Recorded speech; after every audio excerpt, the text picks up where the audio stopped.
Taib, Alhamdulillah, Alhamdulillah. Saya terus mengajak para pendengar Radio Aikim untuk kita sentiasa tingkatkan rasa syukur kita pada Allah. Kerana kita sudah pun mula masuk ke bulan Syaban.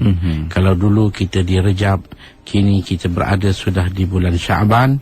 Dan tak lama lagi pertemuan kita akan tiba dengan bulan Ramadan, bulan yang ditunggu-tunggu. Moga-moga semangat kita pada tahun ini akan menjadi lebih hebat, lebih bersungguh dalam menjayakan kedatangan musim yang sangat besar. Kerana keuntungan yang kita akan dapat daripada hasil usaha kita di Ramadan ini akan dapat kita faedah untuk tempoh setahun. Sebab itu kata Nabi dalam hadis, Ramadhanu ila Ramadhana mukaffiratun bainahuma. Ramadan ke Ramadan memberi keampunan antara keduanya. Jadi mudah-mudahan 1433 yang lalu dan sekarang ini, dalam kedua tempoh ini Allah kafaratkan dosa kita. Dan mudah-mudahan kita terus berusaha dalam memperelokkan, dalam membuat sesuatu tahsin dalam ibadat kita. Lebih-lebih lagi ibadat solat kita. Betul ya Ustaz, bila kita sebut tentang Ramadan adalah satu madrasah sebenarnya, membentuk diri kita. Jadi lebih kurang 30 hari saja lagi kita hari ini dah 1 Syaban, nak menempuh ke Ramadan semakin hampir. Kalau sebelum ini Rejab, sekarang kita sudah masuk Syaban. Jadi mungkin banyak persoalan-persoalan daripada teman-teman kita, khususnya pendengar yang sentiasa mendengar kami di Kim FM berkenaan dengan permasalahan solat. Dan bersama kita Ustaz Fadli Al-Yamani. Ustaz, ada satu persoalan sebenarnya timbul di Facebook kami di Kim FM ni daripada Cik Amir Syauki. Kata persoalannya adalah kita ni dah rokok kemudian baru sedar rupanya kita tadi baca Fatihah dalam hati je. Jadi apa yang kita perlu buat dalam solat kita? Itu persoalan pertama daripada Encik Amir Syauki. Mungkin Ustaz ada jawapan. Baik, mengenai dengan bacaan Al-Fatihah, kita sedia maklum dalam mazhab Syafi'i, maka Al-Fatihah adalah sesuatu yang wajib dibaca kepada setiap yang solat, sama ada imam ataupun makmum, solat fardu ataupun solat sunat. Cuma akan gugur hanya pada seorang yang kategori dia sebagai masbuk. Selain daripada masbuk. Masbuk ni apa makna masbuk? Masbuk ialah seorang yang bila mana dia takbir di belakang imam, dia tidak berkesempatan untuk menyempurnakan bacaan melainkan imam rokok. Itu dikira masbuk. Maka bagi orang yang kelewatan ini, dia terus ikut imam. Imam rokok dan biarkan Fatihah dia ditanggung oleh imam. Kalau tidak dalam suasana biasa, maka semua orang kena baca. Katakanlah makmum ni terlupa nak baca, dia hanya dengar imam dan dia terbaca dalam hati, tak baca di lidah. Bila dia sedar sebelum imam, sesudah imam rokok katakan, dan dia belum rokok, maka di sini kita kata wajib dia baca Fatihah sempurna dulu. Kalau dia berjemaah, kalau dia solat bersendirian, dia dah rokok baru teringat yang Fatihah dia tak dibaca tadi, maka dia kena kembali semula, berdiri, qiyam balik dan baca Fatihah. Lepas itu dia rokok semula. Rokok tadi tak dipakai, tak dikira, kerana rukun yang dia buat tadi sebenarnya dia telah meninggal suatu rukun sebelumnya. Kerana dalam solat ni kita akan jumpa satu perkara di antara rukun-rukun solat ialah tartib, susunannya. Selagi tak sempurna Fatihah dalam qiyam, dia tak boleh rokok. Sebab itu kalau orang baca Fatihah tak habis, tiba-tiba dia rokok, imam rokok, dia bukan masbuk, batal solat dia. Maka dengan sebab itu kita kena sempurnakan Fatihah. Kemudian imam rokok, kita pun rokok. Untuk penjelasan awal berkenaan dengan, kita tahu bahawa Fatihah itu adalah rukun dalam solat. Jadi perlu hati-hati dalam pemilihan dan sebagainya. Dan mungkin kita boleh berinteraksi bersama teman-teman kita yang mendengar kami di Kim FM pada ketika ini. Assalamualaikum warahmatullahi wabarakatuh. Waalaikumsalam. Ya, siapa di talian? Ni Kak Wan ni. Kak Wan dari mana? Duk Kajang. Kak Wan, silakan soalan kepada Ustaz. Nak tanya kat Ustaz. Ustaz, silap Kak Wan, minggu lepas Kak Wan terdengar Ustaz kata berkenaan dengan solat qadha Qadha, kita kena qadha jugalah walaupun hari raya kan. Tapi Kak Wan nak tanya Kak Wan ni, alhamdulillah setakat ni masa muda-muda tu adalah tinggal-tinggal kan. Ada yang qadha yang tidak. Tapi kalau kita nak ikutkan qadha ni, tak langsung tak boleh buat sunat kan. Sunat ni kan menampung sembahyang kita yang wajib ni. And then Kak Wan nak tanya satu lagi, bangun sembahyang tahajud. buat sunat. Semualah nak tahu buat sunat apa semua. Kalau kita dah qada, tak boleh ke buat sembahyang tahajud yang sunat-sunat? And then satu lagi Kak Wan buat qada sunat, qada yang tertinggal tu setakat mampu, dan buat juga sunat, atau dua lah sama dekat beliau dia macam tu je. Itu saja. Assalamualaikum. Baik, waalaikumsalam warahmatullahi. Masalah qada ni memang berterusan setiap minggu soalan tentang qada. Jadi apa yang perlu kita faham ialah solat ini satu perintah yang sangat unggul yang Allah telah fardukan kepada kita bermula daripada usia baligh. Sebab itu didikan umur 7 tahun perlu dilakukan oleh ibu dan bapa dalam mendidik anak-anak. Bila sampai 10 nampak masih degil, maka tangani dengan rotan. Maka kalau ini diambil, insya-Allah kita akan dapati seorang itu tak akan tinggal solat. Tapi kadang-kadang mungkin masa ketika itu bapa kita sibuk dan kita pun tak berapa nak nampak lagi, jadi mungkin kita telah tinggalkan solat. Maka bila kita meninggalkan solat, kita tidak boleh anggap benda tu habis macam tu saja, kita qada. Apapun kita qada. Sunat ni kita macam kita kata dulu, contoh antara bersedekah dengan bayar hutang. Kita nak bersedekah ke kita nak bayar hutang? Yang sunat bersedekah, yang wajib bayar hutang. Masa dah tiba masa. Sebab itu dikata matlul ghani zulmun. Orang yang mampu bayar hutang, dia tak bayar, dia dikira zalim. Jadi kita zalim pada diri kita. Kita berhutang dengan Allah, kita tak bayar. Jadi kita buatlah qada. Saya nasihatkan buat qada. Kalaupun bangun tahajud malam, kita buat qada. Sehingga Aidil Adha, Aidil kita buat qada. Jadi moga-moga Allah pandang usaha kita tak kosong dan memberikan kita kemaafan atas segala yang cuai sebelum ini, insya-Allah. InsyaAllah. Sama-sama kita memperbaiki solat kita. Kalau kita ada tertinggal, maka kita boleh laksanakan apa keperluannya. Dan mungkin kita boleh terima lagi pemanggil 0362051500. Assalamualaikum. Siapa di talian? Assalamualaikum. Saya Zulkifli. Cik Zulkifli. Saya tanya Ustaz, apa nama ni, saya nak tahu apa perbezaan sembahyang jamak, tu jamak takdim, jamak kafar, lepas tu jamak dengan apa nama? Qasar.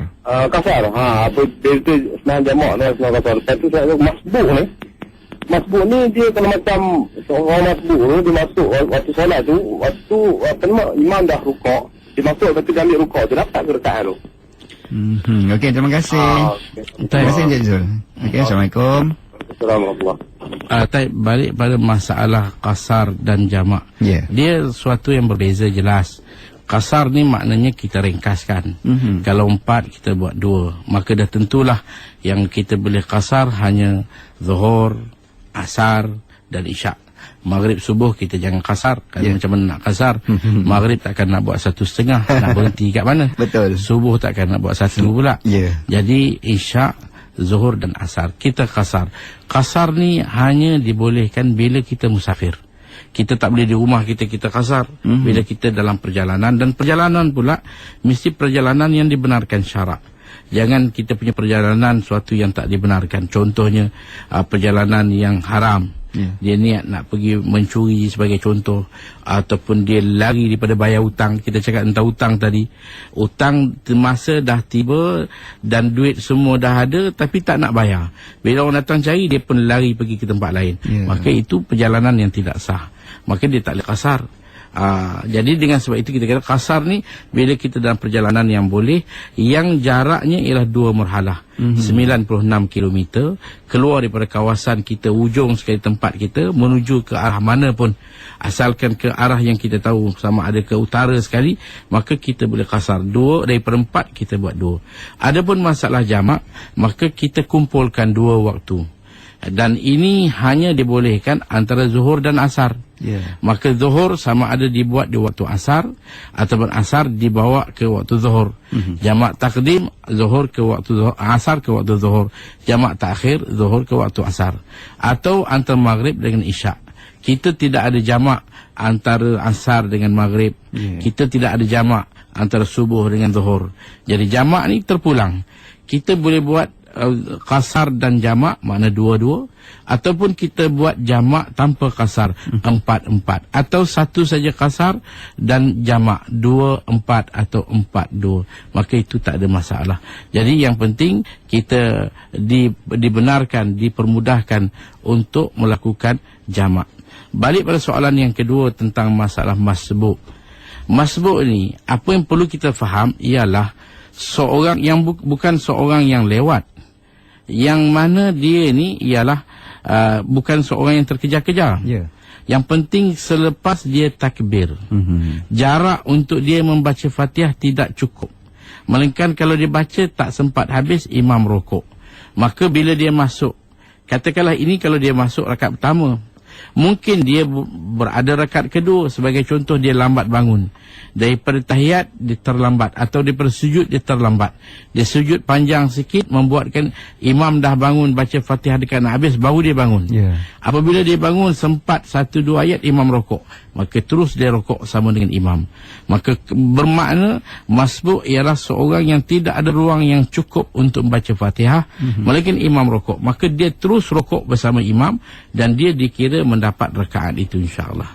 Itu dia persoalan berkenaan dengan solat jamak dan qasar, juga yang tadi Ustaz nyatakan berkenaan masbuk. Apa pengertian sebenarnya masbuk? Kita kena fahami bahawa ada keadaan tertentu dalam memahami pengertian dalam istilah-istilah agama ini sendiri. Kita meraihkan pandangan daripada teman-teman kita yang ingin berinteraksi bersama kami, 0362051500. Siapa agaknya di talian? Assalamualaikum warahmatullahi wabarakatuh.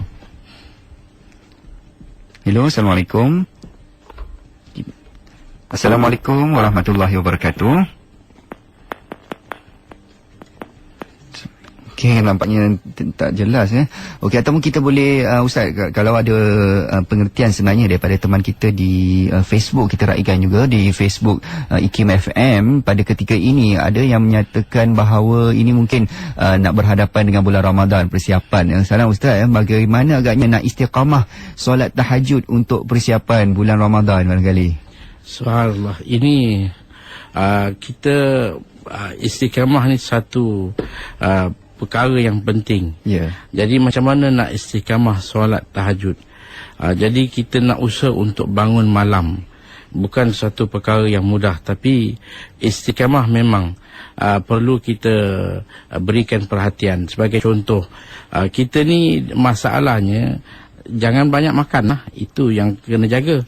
Jangan banyak makan dan dapatkan sedikit rehat. Kalau di waktu siang, dapat tengah hari seketika rehat sekejap dalam beberapa masa, dan tak banyak makan. Jangan kita buka makan banyak, nanti lepas tarawih makan lagi.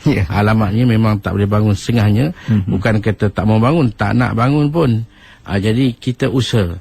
Sebenarnya peluang untuk tahajud lebih mudah di bulan Ramadan, kerana kita nak tak nak kena sahur. Kerana bila nak sahur, kenalah bangun awal sikit, nak buat persiapan. Sementara nak panaskan masakan, nak buat itu ini, dapatkanlah 2 rakaat. Kemudian kita buatlah apa persiapan untuk kita sahur pada malam. InsyaAllah, saya rasa kalau sikap kita jaga puasa dengan betul, kita akan dapat tahajud kita setiap malam. Itu insyaAllah. Betul kita hendaklah setiap apa amalan yang kita lakukan tu kena istiqamah. Jadi bagaimana nak istiqamah, kena tahu caranya dan sebagainya. Apapun Ustaz, mungkin kita boleh istirahat seketika. Selepas ni kita lagi boleh berinteraksi bersama teman-teman kita yang ingin berinteraksi bersama Ustaz. 0362051500. Assalamualaikum. IKIM FM. Allah, Engkau dekat, penuh kasih sayang.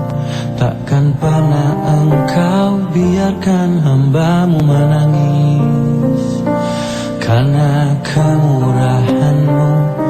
Oh Tuhan,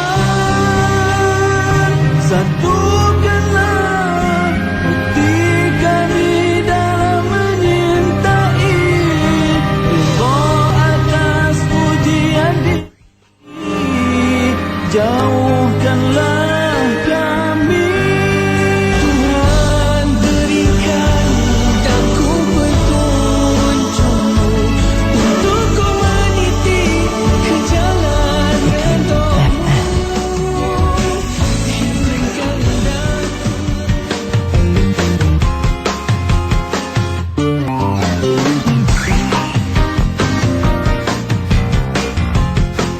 Alhamdulillah saudara, masih lagi terus bersama saya Syafiq Zulkifli menemani anda untuk segmen Tahsinul Ibadah bersama dengan Ustaz Fadli Yamani, berkongsi permasalahan berkenaan dengan solat. Barangkali kita boleh menerima pemanggil 0362051500. Siapa agaknya di talian? Assalamualaikum warahmatullahi wabarakatuh. Halo, Assalamualaikum. Ya, Waalaikumsalam. Ya, siapa di talian? Saya Jamila Istri Kajang. Kadang-kadang kita terlewat bangun macam contoh semain subuh, bangun pukul 6.30 macam tu kan, leka-leka macam tu. So, sampai solat pukul 6.45, kadang sampai pukul 6.50, kadang waktu syuruk 7.5 minit macam tu kan. Ya. Kita solat kita tu Ustaz kadang terjaga pukul 7 tu solat kan dah masuk waktu syuruk. Okey, agaknya ini orang panggil apa, subuh dah hujung waktu ya. Ya, saya. Silakan Ustaz. Baik, pertama sekali kita kena faham bahawa ada dua keuzuran yang dimaafkan. Kalau bukanlah sesuatu yang disengajakan, dua dimaafkan.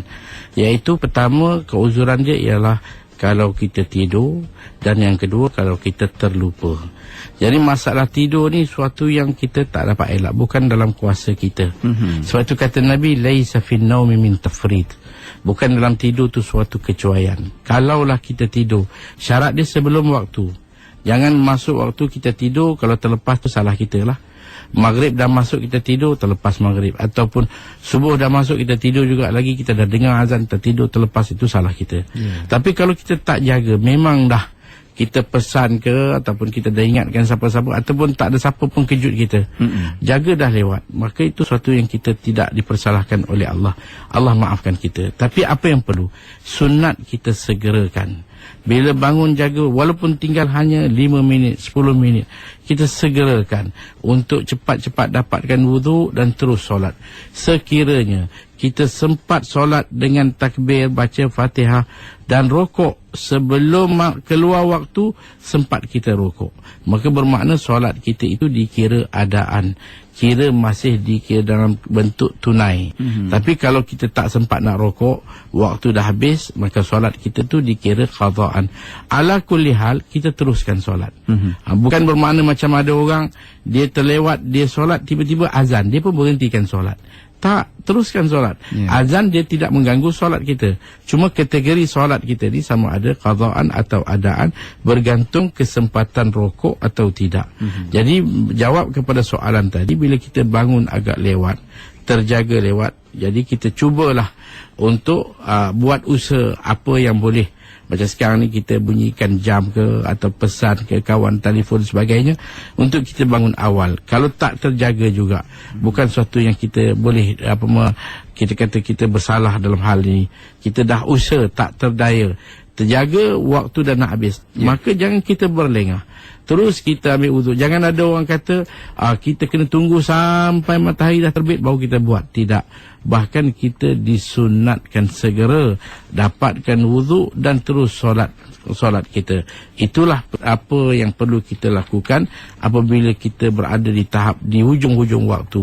Kerana bukan suatu yang kita dapat elak. Satu sebab lupa, kedua sebab tidur. Ini benda yang luar kontrol kita. Ya, itu persoalan daripada teman kita berkenaan dengan kalau solat dah hujung waktu. Ini mungkin ada teman kita di Facebook ni yang mungkin persoalannya dari minggu lalu ya. Daripada Fisha Sariman. Assalamualaikum, katanya. Minggu lepas Ustaz ada bagi tahu kalau keluar darah hendak bersalin kena ganti solat. Bagaimana pula kalau air ketuban sudah pecah dan baby pun dah nak keluar dan sampai waktu solat, perlu ganti solat atau tidak? Ustaz, sila. Kita kata bahawa perempuan yang tidak diwajibkan solat ni bila datang haid ataupun datang nifas. Tapi dengan syarat, bila masuknya waktu, katakanlah zuhur kita masuk 1.30, dalam 1.30 belum sempat. Zuhur ni kalau kita fikirkan berapa masa perlu, lebih kurang dalam 10 minit lah. Daripada usaha ambil wudu, pakai pakaian, sempurnakan solat 10 minit. Maka tak sampai pun 10 minit masuk waktu, kita sudah datang uzur haid ataupun nifas. Maka solat tu sudah terangkat, tak perlu kita solat lagi. Tapi kalau katakan 10 minit sudah berlalu, kita belum solat, waktu dah masuk, dah berlalu 10 minit, setengah jam, maka kalaulah katakan ketika itu datang nifas ataupun belum bersalin lagi keluar air ketuban, keluar darah sebelum melahirkan anak, maka solat sudah menjadi kewajipan. Walaupun memang masa tu macam mana nak solat, nak buat apa pun tak boleh, dia dalam satu sengit, dalam satu pertaruhan, tapi perlu kita ingatkan, suami perlu ingatkan, dan diri perempuan pun kena ingatkan bahawa ini satu hutang saya. Bila selepas melahirkan anak, maka kalau datang darah nifas sekian tempoh masa, lepas kering, kita qada semula solat itu. Adapun solat dalam tempoh uzur, sepanjang haid, sepanjang nifas, memang itu tak perlu diqada. Kata Aisyah, umirna biqada'is sawmi walam nu'mar biqada'is salah. Nabi suruh kami qada puasa, tapi Nabi tak suruh kami qada solat. Memang ni, walaupun solat itu satu perintah besar, tiang agama, suatu perkara yang sangat penting, tetapi bila dah sampai ke tahap mungkin boleh menimbulkan beban kepada perempuan, sebagai contoh, kalau haid dia 5 hari, satu hari 5 waktu, kalau 5 dah kali 5, 25 waktu, qada 25 waktu, ataupun 10 hari kali dengan 5, 50 waktu, kita kata awak kena qada 50 waktu. 5 waktu pun lintang bukang, tak mudah kita nak buat, ini nak qada 50. Allah tahu ini membawa kepada beban dan ini memberatkan, maka dengan itu digugurkan tuntutan qada, tak payah qada. Perempuan yang dalam haid dan nifas tak perlu. Tapi kalaulah air ketuban tadi atau darah sebelum anak dilahirkan, itu adalah suatu tempoh yang dia kena solat. Kalau tak sempat, dia kena qada bila mana dia selesai kering nanti. Itu persoalannya. Jadi kepada yang ada permasalahan berkenaan dengan isu ni, itu jawapan yang telah Ustaz sandarkan berkenaan dengan isu bersalin, bila mana waktu sudah sampai tempoh dan sebagainya. Kita menaikkan pemanggil-pemanggil kita yang ingin berinteraksi bersama kami di 0362051500 untuk berinteraksi bersama dengan Ustaz Fadli. Assalamualaikum warahmatullahi wabarakatuh. Waalaikumsalam warahmatullahi wabarakatuh. Saya Fauzi daripada Seri Kembangan. Fauzi, silakan. Ini saya ada satu persoalan. Misalnya lah, kita masbuk saf ada 4 ataupun 5. Bila kita masbuk tu, kita dah takbir, tapi imam masa tu tengah rukuk, kita takbir, dan kita pada kita sempat rukuk bersama imam, tapi sebenarnya imam tu dah bangun dulu, baru dia takbir. Maknanya dia dah bangun, dah berdiri, baru dia takbir. Jadi macam mana kita punya rakaat tu, kita dapat rakaat tu atau memang kita tak dapat lah, tapi sebagian kita tak tahu sebab imam tu dia bangun dulu baru dia takbir. Jadi kita anggapkan imam tu masih rukuk lagi, masih kita rukuk tu. Sebab kita tak nampak kan dia punya jarak jauh tu, jarak imam lah. Kedudukan imam dengan makmum. Kita nampak tu. So itu kemungkinan saya. Macam mana Ustaz? Assalamualaikum Ustaz. Salam, terima kasih kepada yang memanggil. Memang kita kata sebenarnya satu lagi dalam perkara solat berjemaah, imam ini dia memandukan makmum, kerana makmum ni dalam berbagai keadaan. Ada makmum yang mata celik, telinga tak dengar. Ada makmum yang mata tutup, telinga dengar. Jadi makmum yang celik dia nampak imam atau nampak makmum atau nampak orang yang ikut imam, digunakan panduan itu. Ataupun makmum yang dengar telinga tapi tak nampak, maka dia pandukan suara imam atau suara mukabbir. Ataupun kita kata tak semesti makmum yang dengar ni dia buta, mungkin dia berada di tempat yang agak jauh, di belakang ataupun di atas, dia tak nampak, maka dia dengar bunyi saja, maka bunyi itu cukup sebagai panduan dia. Dia tak tahu apa hakikat sebenar. Kerana ada kala, terutama imam-imam ni, ada yang sudah agak kita kata uzur, orang tua. Kalau dia nak takbir turun sujud, kadang-kadang takbir dah habis dah, sujud belum sampai lagi. Allahu Akbar, dia belum sampai bawah lagi. Makmum ada dah turun sujud. Ataupun nak bangun, Allahu Akbar, dia baru bunyi Akbar dah habis, tapi belum sampai lagi. Ada makmum yang sudah sampai ke atas. Jadi kita yang duduk jauh, kita tak nampak, jadi kita pandukan suara imam lah. Jadi suara imam tu sukatan dia. Kalau kita dengar dia, kesempatan yang kita dapat ialah rokok sama dengan dia. Kita takbir Allahu Akbar, rokok dalam satu kadar, kalau nak dikira sekadar subhanallah, dapat sama. kemudian dia pun bunyi Allah sami Allahu liman hamidah, kita dikira dapat rakaat. Walaupun hakikat sebenarnya wallahu a'lam bishawab kita tak nampak. Kalau kita dekat dengan imam, maka apa yang kita lihat itulah kenyataan dia. Walaupun bunyi dia belum habis, dia dah bangun, maka kita tak dapat. Ataupun biasa, kerana macam mana saya kata tadi, ada imam-imam terutama bagi orang tua-tua yang sudah agak uzur. Jadi mereka ni memang masih banyak berkat, masih banyak khidmat mereka yang kita boleh manfaatkan. Mereka jadi imam, kita ikut. Jadi kalaulah agak melambat pergerakan dia, kita berada di depan, maka kita sukat dengan pergerakan. Kalau kita jauh, kita dengar melalui bunyi takbir ataupun sami Allah imam, itu cukup untuk kita jadikan panduan. Kalau kita ragu-ragu dapat ke tak dapat, jawapan dia tak dapat, jadi rokok tak dapat dengan imam. Jadi apa perlu tambahkan rakaat, dan kemudian kalau benda tu sudah terlajak, kita sujud sahwi, maka selesai masalah kita. Itu persoalan berkenaan dengan yang tadi pemanggil kita bertanyakan. Dan satu persoalan juga Ustaz ya, daripada teman kita yang menghantarkan di Facebook IKIM FM ni, daripada Liza Ba'i, katanya apa yang perlu saya lakukan ketika saya sedang bersolat dan tiba-tiba saya terdengar bunyi azan. Dia sudah solat, dia waktu tu baru terdengar bunyi azan. Contohnya, kemarin saya sedang bersolat Zuhur dan saya sudah pastikan waktu masuk telah solat telah masuk. Ketika itu saya sudah masuk rakaat yang kedua. Jadi waktu tu baru dengar azan lepas rakaat kedua. Jadi mohon bantuan Ustaz untuk menjelaskan permasalahan ini. Azan Zuhur. Ya. Jadi kita pertama sekali, bagi orang yang nak solat, di antara syarat-syarat sah solat ialah kita kena pastikan waktu sudah masuk. Kita tak boleh main agak dah masuk, mungkin tak jadi. Kita mesti pasti waktu dah betul masuk, dengan panduan sama ada kita tengok jam ataupun kita bertanya, bertelefon, atau kita buka TV, radio, kita akan dengar azan waktu dah masuk. Jadi jangan kita agak-agak dah masuk, maka kita solat, tiba-tiba di rakaat kedua baru waktu masuk azan yang menandakan waktu baru masuk, maka solat kita dah sah lah.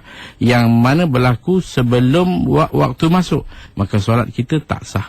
Solat kita tak sah, kerana kalau kita solat di luar waktu, walaupun hanya takbir, sebelum masuk waktu tu Allahu Akbar, masuk waktu, solat kita tidak sah. Jadi dengan sebab itu kita kena pastikan.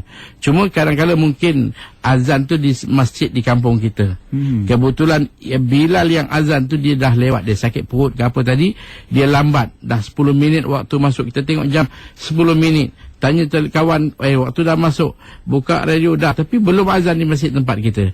Elok kita rakaat kedua baru azan, maka itu masalah Bilal lewat. Kerana azan ni sebenarnya dia bukan petanda masuk waktu, dia sebenarnya petanda nak solat berjemaah. Jadi kita pastikan waktu masuk. Jadi alhamdulillah kita di Malaysia, kita boleh dengar berbagai-bagai panduan yang ada tentang masuk waktu. Yang pasti, pastikan waktu sudah masuk betul, baru kita solat. Kalau tidak, maka solat kita tidak sah. Itu persoalannya. Jadi nak pastikan solat kita sah ke tak, pastikan sudah berkumandangnya azan. Dengan pelbagai cara kita boleh pastikan solat itu sudah masuk atau belum. Azan telah berkumandang, baru kita menunaikan solat. Kita mungkin boleh terima satu pemanggil daripada teman-teman kita yang ingin berinteraksi bersama Ustaz. Bismillahirrahmanirrahim. Assalamualaikum warahmatullahi wabarakatuh. Waalaikumsalam warahmatullahi. Ya, siapa dia Italian? Saya Ishak daripada Berdua Pahang. Ya, Encik Ishak, silakan soalannya kepada Assalamualaikum, Ustaz. Assalamualaikum Ustaz. Waalaikumsalam warahmatullahi. Saya nak tanya Ustaz ni. Ya. Di tempat saya ni surah lah kan, bukan masjid surah. Tengah-tengah azan tu 5 minit lagi nak masuk waktu dia azan lah Ustaz kan. Lepas tu tengah-tengah masuk waktu 10 minit pun dia azan. Macam mana orang macam ni, nak ikut ke tak ikut? Ustaz uraikan lah macam mana. Masuk waktu tak masuk dia azan lah. Tapi kita tiga dia tak tahu juga. Macam mana? Usah semayang. Assalamualaikum. Assalamualaikum. Type azan yang dilakukan sebelum masuk waktu ataupun setelah masuk waktu. Azan ni sebenarnya dia suatu yang sunat. Dia azan dah masuk ke, belum masuk ke, dia tidak terletak bergantungnya solat kita tu kepada azan. Yang penting solat kita waktu dah masuk. Kalau katakan Bilal dia azan 5 minit lagi waktu nak masuk, dia baru dah azan dah, awal dah azan. Habis azan waktu masuk, kita solat kita sah. Walaupun azan tadi waktu tak masuk lagi. Kerana kadang-kadang mungkin dia silap, dia pergi azan belum masuk lagi. Jadi kita yang nak solat ni, yang penting solat kita, pastikan waktu dah masuk. Kita tidak boleh dengan hanya keyakinan yang tidak ada sandaran. Rasa-rasanya dah boleh nampak gelap, hujan apa semua, cuaca luar, mungkin boleh dah ni, tak jadi. Kita mesti dapatkan kepastian dengan apa cara pastikan waktu sudah masuk. Terutama kita di Malaysia, dia tak semua tempat sama. Bila kita dengar azan, kita terus solat. Rupanya azan Kuantan, kita di Ipoh. Itu kita kena jaga. Macam tu juga bila datang nanti bulan puasa. Bulan puasa nanti banyak orang akan melakukan kesilapan. Dia dengar azan, dia mandu kereta, lalu dia highway, sampai masa dia buka dengar azan. Dia pun makan. Tiba-tiba dia beritahu azan waktu Kuantan. Dia duduk di Ipoh. Jarak beza 5 minit. 5 minit pun puasa satu hari dah batal. Penat dia puasa daripada pagi, daripada sahur sampai tinggal sikit lagi, tiba-tiba batal. Sebab itu kita kena jaga. Awasi masa, tepati masa. Jadi begitu juga dengan solat. Kita jangan main, kita kata agak-agak dah masuk. Tak, pastikan. Sebenarnya sumber dia banyak dan mudah. Tak ada masalah. Pastikan waktu dah masuk, insya-Allah solat kita sah. Untuk penjelasan daripada Ustaz. Abang-abang Ustaz, kita istirahat sekali lagi. InsyaAllah daripada teman-teman kita yang ingin berinteraksi, nantikan selepas iklan ini. We ask Allah to make your love last forever. Let's raise our hands and make dua like the Prophet taught us. And with one voice, let's all say, say, say. Give thanks to Allah for the moon and the stars. Praise Him all day for what is and what was. Take hold of your iman, don't give in to shaitan. Oh, you who believes, no mountain is too high. If God wills me to try, if I live without passion and determination, inshallah.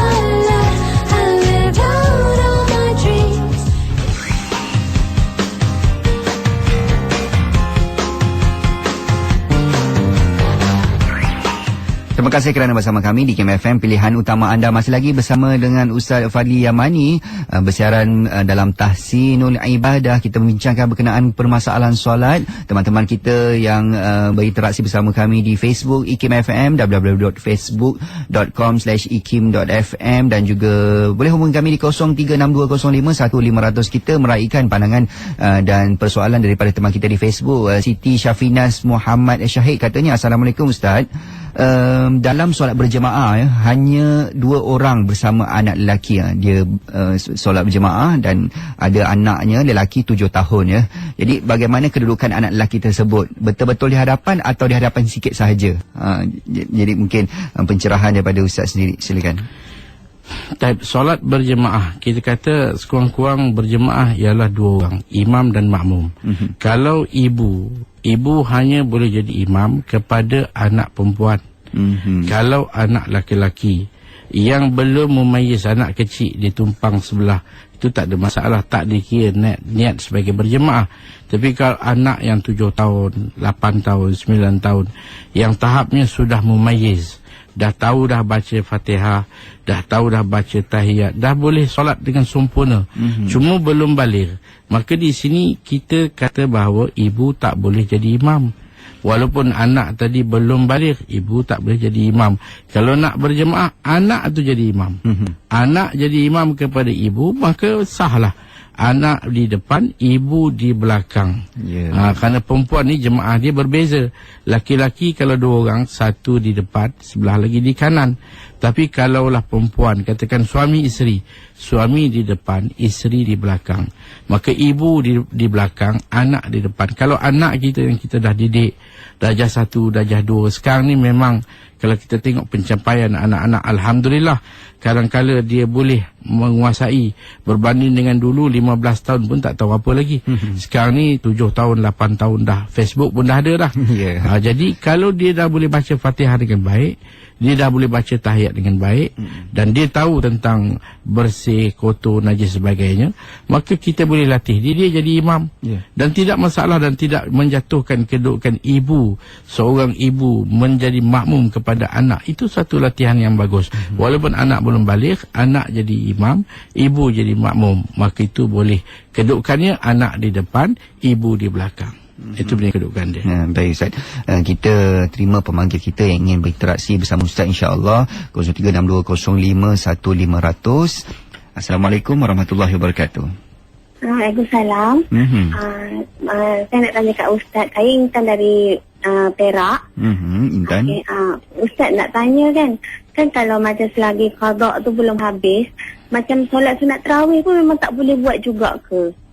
Lepas tu soalan kedua, nak tanya yang macam waktu-waktu yang kita haram untuk solat, yang kata ada 5 waktu yang kita tak boleh, yang kata macam apa, time selepas subuh ke selepas asar, dengan ada lagi kan yang kata ada 5 waktu tu. Nak tanya kalau macam selepas kita buat solat subuh, lepas tu kita qada untuk satu waktu subuh, lepas tu kalau macam kita bangun awal tu kita qada untuk selepas solat subuh tu kita qada subuh, qada zuhur, asar, maghrib, isyak semua, yang macam untuk kan macam kalau kita dah tinggal dulu tu banyak lama kan, macam tu, macam mana tu nak tanya.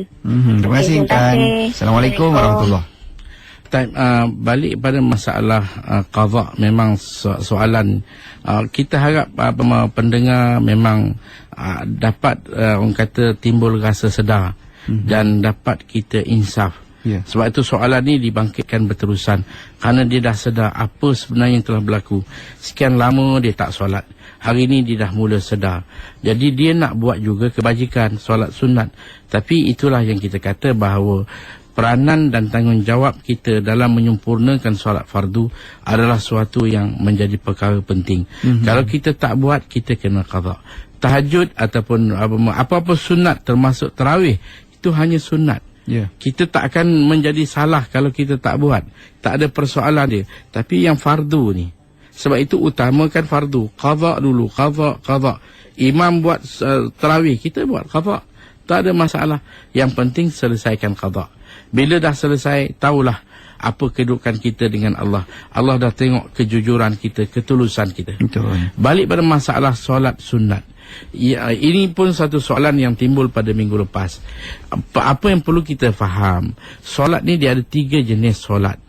Pertama, solat yang sebabnya datang dahulu. Kita sebelum nak solat, sebab datang dahulu.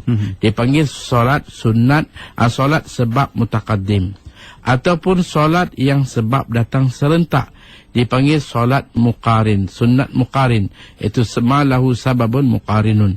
Yang ketiga, solat yang sebab datang kemudian, solat yang sebab datang mutaakhir. Jadi ulama-ulama dalam mazhab Syafi'i mengatakan bahawa 2 sebab yang pertama, iaitu dahulu dan serentak, ini tidak ada waktu haram. Bila-bila masa kita boleh solat. Macam contoh tahiyatul masjid.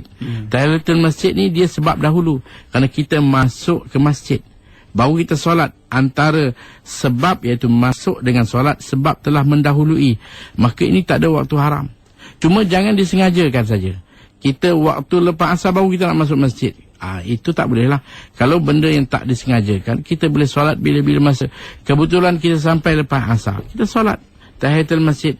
Kebetulan kita sampai waktu dah lepas subuh, kita solat tahiyatul masjid. Kerana dia adalah solat yang sebab datang dahulu. Atau solat sunat gerhana. Kita boleh solat sunat gerhana subuh, gerhana bulan, walaupun selepas subuh. Kita boleh buat solat gerhana matahari walaupun selepas asar, kerana sebab datang serentak. Yang tak bolehnya apa? Sebab datang kemudian. Solat dulu, sebab kemudian. .f. Pada teman yang menghantarkan kiriman melalui Facebook kami di www.facebook.com/ikim.fm, juga yang berinteraksi bersama kami melalui talian.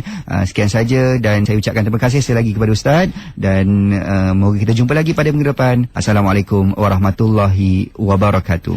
Waalaikumsalam warahmatullahi wabarakatuh.